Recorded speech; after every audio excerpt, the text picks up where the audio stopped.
Olá, meu nome é Daniel Vitor. Eu sou coordenador clínico do Centro de Telesaúde do Hospital das Clínicas da UFMG. Vamos conversar hoje um pouco sobre teleconsultoria e telediagnóstico. A teleconsultoria e o telediagnóstico são paradigmas da chamada teleassistência, que utiliza ferramentas de informação e comunicação para suporte clínico em áreas remotas, muitas vezes com profissionais menos experientes, com maior rotatividade, com o objetivo de melhorar o acesso e qualidade da assistência, com maior resolutividade, menor custo e com impacto na redução da inequidade da assistência à saúde.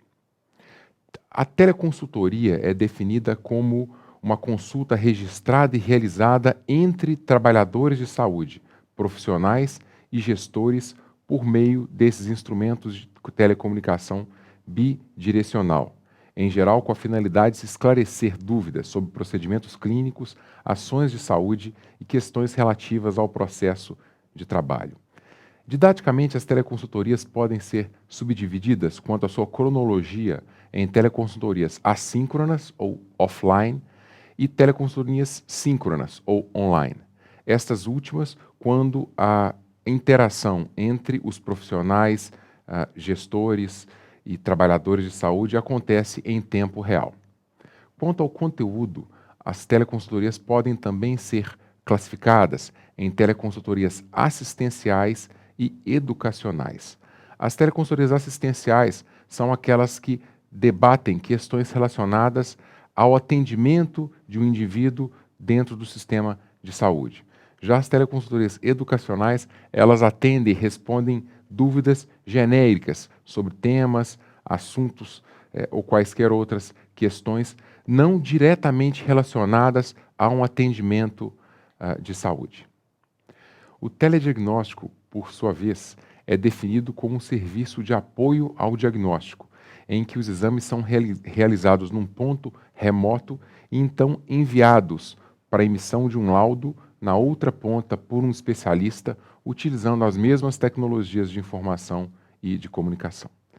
As principais modalidades de telediagnóstico estão aqui listadas: a telecardiologia, que já é utilizada há muitos anos, teleradiologia, teleoftalmologia, teledermatologia, pneumologia, neurologia, entre várias outras, cada uma dessas áreas com diferentes tipos de exame que podem ser analisados e ter seus laudos emitidos remotamente.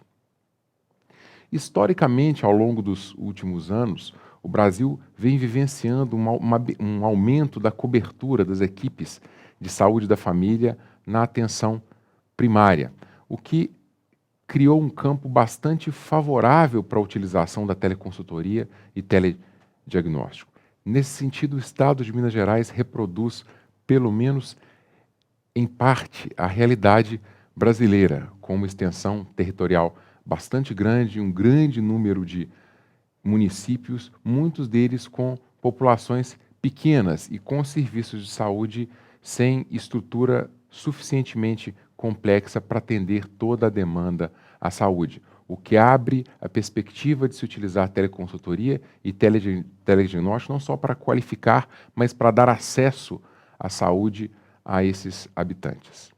A rede de telesaúde de Minas Gerais é uma parceria entre 7 universidades públicas mineiras, coordenadas pela Universidade Federal de Minas Gerais, sediada em Belo Horizonte, que vem desde 2006 expandindo suas atividades de telesaúde, principalmente telediagnóstico e teleconsultoria, hoje estando em 814 municípios em Minas Gerais.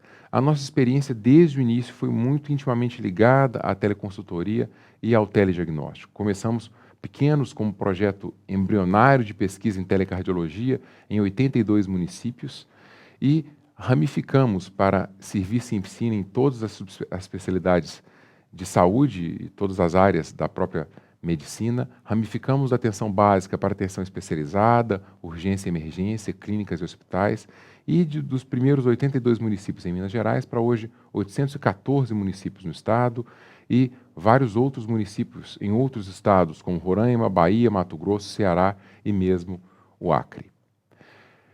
Nosso carro-chefe é o telediagnóstico, principalmente em telecardiologia, mas também temos uma grande produção e experiência em teleconsultorias, sistemas de suporte à decisão, teleeducação e suporte e manutenção, que não são diretamente o escopo dessa apresentação.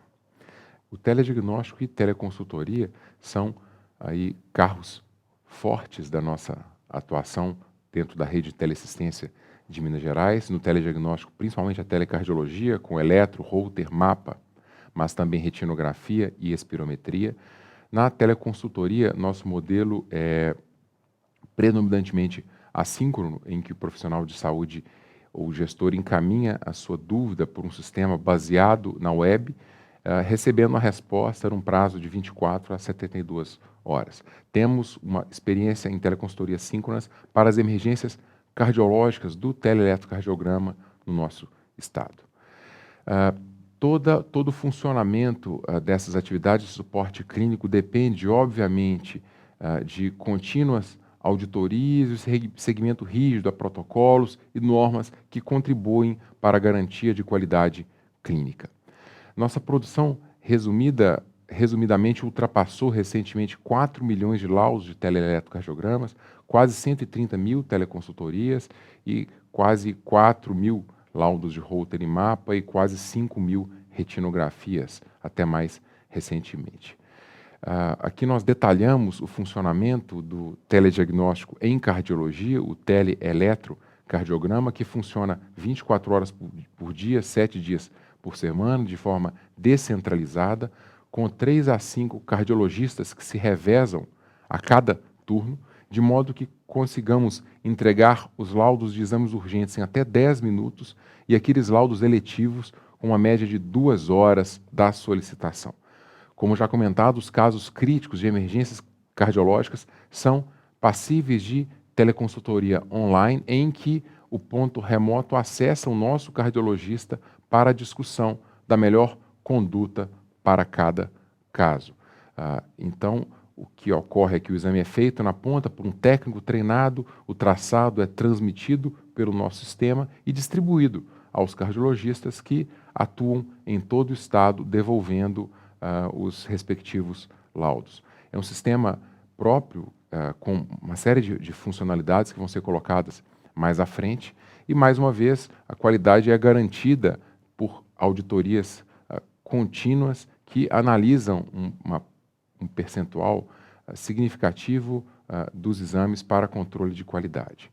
Aqui um detalhe, um aspecto do nosso sistema, como já comentado, um sistema desenvolvido in-house, ele capta o sinal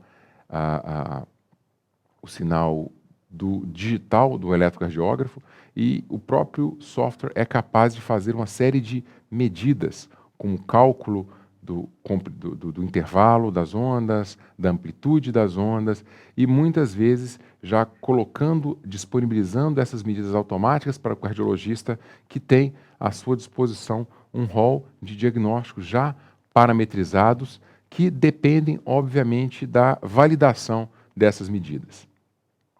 Então, em detalhe, é possível aumentar e diminuir a ampliação dessas ondas de modo a maior precisão na avaliação pelo especialista. O eletrocardiograma recentemente foi expandido pela Oferta Nacional de Telediagnóstico, um projeto da Secretaria de Gestão do Trabalho em Saúde do Ministério da Saúde do governo brasileiro, em que se expandiu uma série de modalidades de telediagnóstico para outros estados brasileiros. O Centro de Telesaúde do Hospital das Clínicas foi selecionado como núcleo especialista de referência em telecardiologia, fazendo então os laudos dos eletrocardiogramas que até então cujos sistemas já foram implantados nos estados do Acre, Bahia, Mato Grosso, Ceará e mais recentemente Roraima. Nós temos tido uma produção aí crescente que ultrapassou recentemente a marca de 65 mil laudos, com uma produção aí variável por município ativo, mas em geral ali nós temos uma média de 100 a 150 laudos mês por município implantado. A nossa o monitoramento dos nossos indicadores são bastante importantes, mais uma vez, para a garantia da qualidade, de modo que nós monitoramos o tempo de espera para a emissão do laudo pelo nosso cardiologista e observamos aqui que, para as urgências, esse tempo médio é de 2 minutos, com um número bastante pequeno de exames que demoram mais de 4 horas para serem laudados. Esses são aqueles exames que são encaminhados como eletivos. Por outro lado, na ponta, nós avaliamos também o tempo que o profissional da ponta leva para abrir o resultado, abrir o laudo daquele eletrocardiograma. E nós vemos que, do outro lado, em geral, esses laudos estão sendo acessados de forma relativamente rápida. Em geral, no primeiro dia, se não na primeira semana, em mais de 90% dos casos dos exames eletivos, e no caso das urgências, em 93% dos casos, em até 24 horas, mostrando o impacto desse serviço nos pequenos municípios e na ponta onde o serviço foi implantado. Foi feita também recentemente a avaliação da satisfação entre os usuários, profissionais de saúde, gestores e colaboradores envolvidos no processo, de modo que os resultados foram bastante satisfatórios em termos de avaliação do tempo de resposta, satisfação com o serviço e mesmo utilidade do telediagnóstico eletrocardiograma. É importante que se faça a avaliação econômica do impacto dessas modalidades de teleassistência. Aqui um exemplo feito dentro do contexto da oferta nacional de telediagnóstico, em que foi feito o levantamento da situação do custo da realização do exame nas várias situações que precederam a implantação do teleeletrocardiograma. A gente percebe aqui em 3 cores diferentes as 3 situações principais, né? O exame ou era feito por um cardiologista de forma presencial no mesmo município, ou o paciente era encaminhado para um outro município, ou o município pagava uma empresa terceirizada que fazia esse serviço. O que a gente observa nas linhas horizontais é a média desse custo ao longo dos municípios nos municípios em que foi feito o levantamento, e que é um custo muito mais alto do que o custo do eletro, né, feito na oferta. A gente observa ali o custo de pouco menos de R$ 8,00 para os eletros, para os laudos remotos do eletrocardiograma, contra R$ 71,00 do cardiologista presencial, R$ 46,00 do encaminhamento do paciente e R$ 32,00 da remuneração da empresa de telesaúde. A partir do levantamento dos custos de implantação, que são bastante baixos, na verdade, os custos de ir ao local, fazer o treinamento dos profissionais e um custo do eletrocardiógrafo digital, é possível se calcular o retorno de investimento, que aqui é marcado pelo cruzamento entre as linhas azul e vermelha. Então, você observa que a partir ali de pouco mais de 6 meses do início da implantação, já se consegue retornar, já se tem um retorno de todo o percentual montante investido. E a partir daí, toda a produção já é ganho, já é economia de recursos para o sistema de saúde. Entrando um pouco na nossa experiência em teleoftalmologia, nós, há uns anos atrás, tivemos a experiência de fazer um estudo econômico comparando a teleretinografia ao exame presencial feito por um oftalmologista em 2 centros de especialidades do interior de Minas Gerais.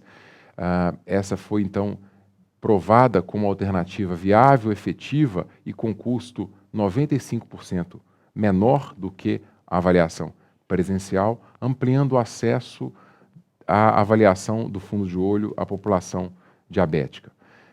Aqui é um detalhe do nosso sistema, também um sistema in-house com uma série de funcionalidades e um exemplo do laudo que é encaminhado num prazo de 48 horas. O resumo dos nossos resultados mostrando que em torno de 1/3 dos pacientes tinham algum sinal, alguma evidência de retinopatia diabética, grande parte deles insuspeita até então.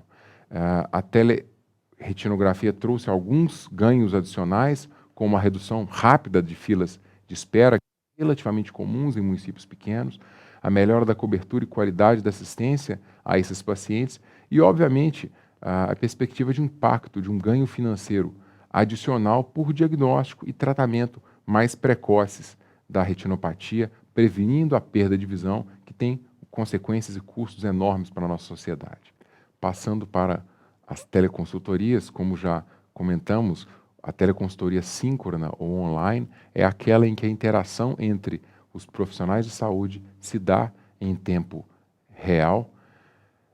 Ela traz a desvantagem do custo bastante alto, por se ter que disponibilizar um profissional que fique acessível em tempo real. Isso diminui a capacidade de produção desse profissional, que muitas vezes acaba ficando ocioso, pode acabar ficando ocioso por períodos um pouco mais longos. Nós temos uma experiência um pouco maior e somos mais entusiastas do modelo assíncrono pela possibilidade de se utilizar um sistema que registra essas demandas e as distribui de forma otimizada para os profissionais que farão as respostas. Nós temos muitas vezes um plantão regulador que responde em torno de 80% da demanda. Em 20%, esse plantão regulador aciona um especialista focal que tem ali um prazo de até 72 horas para apresentar a sua resposta. É um sistema também baseado na web, em que todos os dados, todas as informações da teleconsultoria ficam registradas para auditoria e avaliação a posteriori. Nós temos teleconsultorias em praticamente todas as áreas médicas e também áreas não médicas, enfermagem, nutrição, fisioterapia, farmácia, odontologia, por exemplo. E, como já comentado, a praticidade do plantão regulador é que ele consegue resolver 80% da demanda nas primeiras 24 horas, de modo que somente 20% acabam sendo encaminhados para os especialistas focais. Além disso, o sistema mantém interação entre plantonistas, reguladores e especialistas, de modo que as respostas dos especialistas qualificam os plantonistas de modo a que perguntas subsequentes possam não necessariamente ser encaminhadas aos especialistas.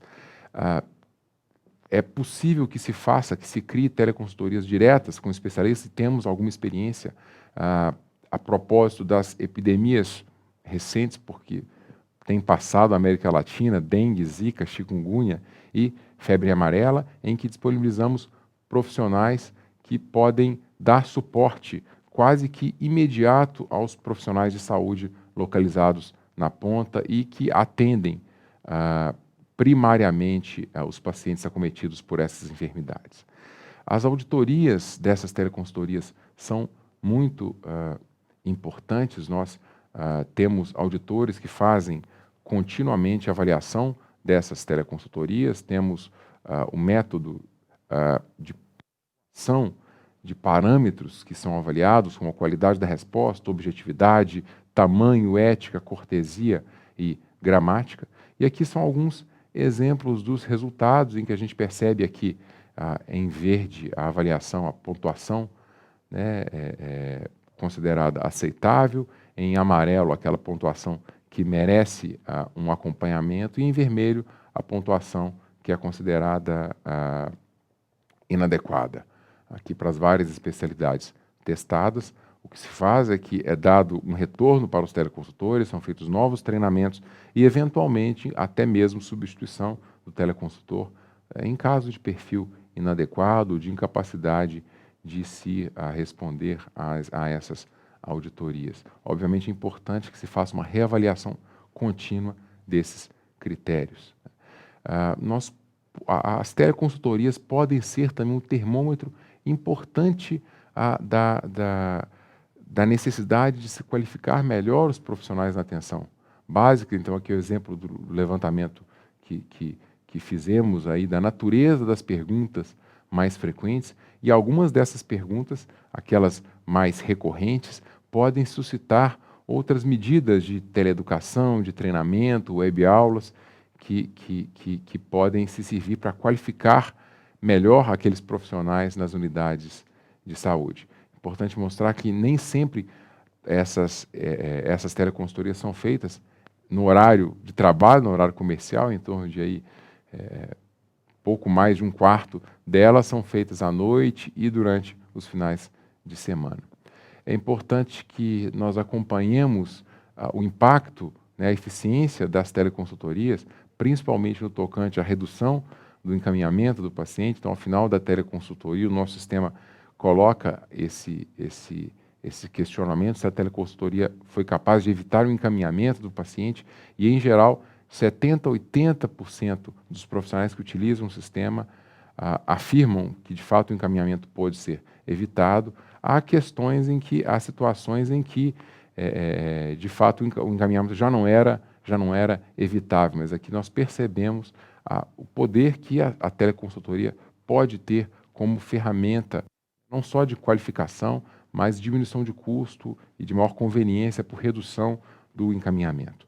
E, claro, a satisfação do usuário com o sistema, que deve ser permanentemente avaliada e acompanhada. As teleconsultorias podem ter também grande utilidade na avaliação e redução das listas e filas de espera para atenção especializada. Nós temos uma experiência aqui no estado de Minas Gerais com uma metodologia que, na verdade, envolve o levantamento das listas de espera, a visita dos agentes comunitários de saúde aos pacientes ali listados, a consulta com o médico da estratégia da saúde da família, que aí pode utilizar a teleconsultoria se necessário, e aplicando essa metodologia, houve redução ali da ordem de então de 80% dessas listas de espera, e há uma experiência bastante valiosa no Brasil e em alguns outros estados na vinculação da teleconsultoria à regulação, de modo que, para encaminhamento do paciente para atenção especializada, deve ser feita antes uma teleconsultoria, o que já reduz de forma bastante significativa a demanda e o encaminhamento desses pacientes. Um dos indicadores mais importantes para o monitoramento do telediagnóstico, das teleconsultorias, é a chamada taxa de utilização, que é definida como o número de municípios ativos que fizeram alguma daquelas atividades, seja teleeletrocardiograma ou teleconsultoria naquele mês, sobre o número de municípios que tiveram aquele serviço implantado. A gente percebe historicamente que as taxas de utilização do telediagnóstico são tipicamente bastante altas, mais de 90%. Já enquanto que a taxa de utilização das teleconsultorias gira em torno de 30% a 40%, principalmente pela resistência que muitas vezes profissionais de saúde e gestores de saúde têm em acessar esses sistemas e solicitar apoio de profissionais mais experientes. Por outro lado, a principal causa de não utilização do telediagnóstico são problemas relacionados aos equipamentos, né? No caso do eletrocardiograma, o eletrocardiógrafo, e mesmo problemas relacionados ao cabo, né? Que pode se danificar e aí acabar causando a interrupção temporária do serviço. A avaliação econômica, como nós já comentamos, ela é fundamental, não só para se medir o custo, né, de cada uma das atividades de teleassistência, mas, sobretudo, para se mostrar para os gestores de saúde o potencial de economia e de impacto após a implantação dessas atividades. Aqui nós temos resumidos todos os investimentos já realizados na rede de teleassistência de Minas Gerais, principalmente para telediagnóstico e teleconsultoria, e a respectiva economia nos encaminhamentos dos pacientes ao longo desses anos, o que nos dá uma taxa de retorno de investimento de R$ 5,00 para cada real investido em telesaúde. Portanto, em um momento de escassez de recursos, de necessidade de otimização do investimento em saúde, a teleassistência ela surge como uma alternativa bastante interessante. Finalmente, algumas recomendações que partem da experiência da nossa rede ao longo dos últimos anos. Se trabalhar em rede é sempre vantajoso, se deve trabalhar em parceria com os gestores de saúde, com os governos. É importante essa sensibilização do gestor. A telesaúde é particularmente econômica em grande escala, então que se implemente um serviço que já tenha uma alta demanda e que possa ser oferecido em grande escala. A telesaúde ela tem um impacto maior, naturalmente, em regiões mais remotas, desde que se atenda às reais necessidades de saúde. Então, se deve partir de problemas reais em locais com dificuldade de acesso à saúde. A integração de serviço e pesquisa é uma combinação bastante interessante. Muitos dos nossos serviços começaram como projetos de pesquisa, em que foi feita a primeira prova do conceito, então a implementação e a difusão e a expansão. A educação, a teleassistência, como nós já comentamos, ela é um gatilho para a teleeducação, né? Muitas vezes existe uma alimentação, uma sinergia entre o telediagnóstico e a teleconsultoria e também a teleeducação. Quanto às teleconsultorias, né, muitas vezes, pela própria resistência do profissional, as suas taxas de utilização são taxas mais baixas do que aquelas do telediagnóstico. Portanto, experiências de sucesso no país, no Brasil e mesmo na América Latina, mostram que a vinculação da teleconsultoria à regulação como pré-requisito para o encaminhamento do paciente para atenção especializada pode ser uma saída bastante eficaz, dando sequência às recomendações, que se utilizem sistemas simples, que sejam facilmente utilizáveis pelos profissionais de saúde. Nesse sentido, a tecnologia ela não deve ser vista como uma finalidade, mas como um meio para que se alcance a finalidade.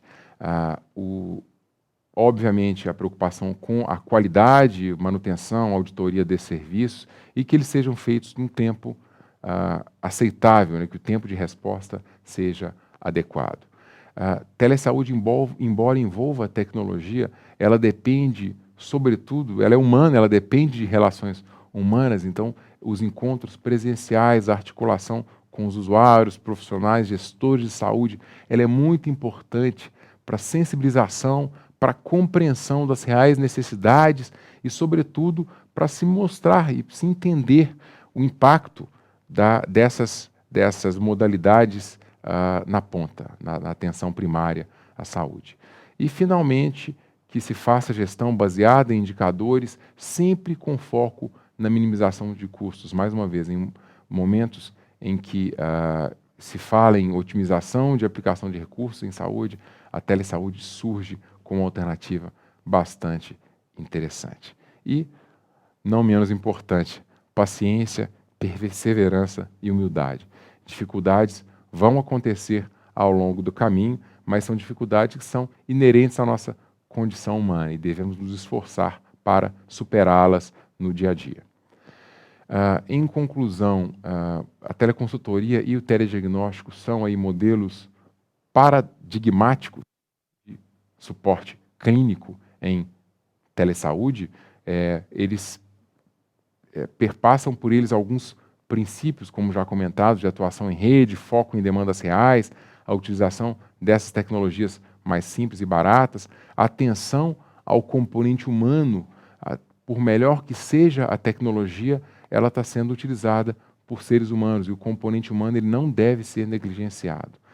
E, obviamente, a viabilidade econômica, que eu acho que é o nosso grande mote e é o que pode mostrar para os gestores que, de fato, fazer telesaúde vale a pena. Das 17 metas para o desenvolvimento sustentável da Organização das Nações Unidas, a teleassistência, a telesaúde surgem como ferramentas importantes para se alcançar a saúde e bem-estar e também para a redução das inequidades que ainda assolam o nosso globo. esse trabalho não teria sido possível sem o empenho de um grande número de colegas aqui, principalmente a doutora Maria Beatriz Alckmin, que foi a fundadora do centro, e o professor Antônio Luiz Pinho Ribeiro, que é o coordenador da rede de teleassistência de Minas Gerais. Obrigado.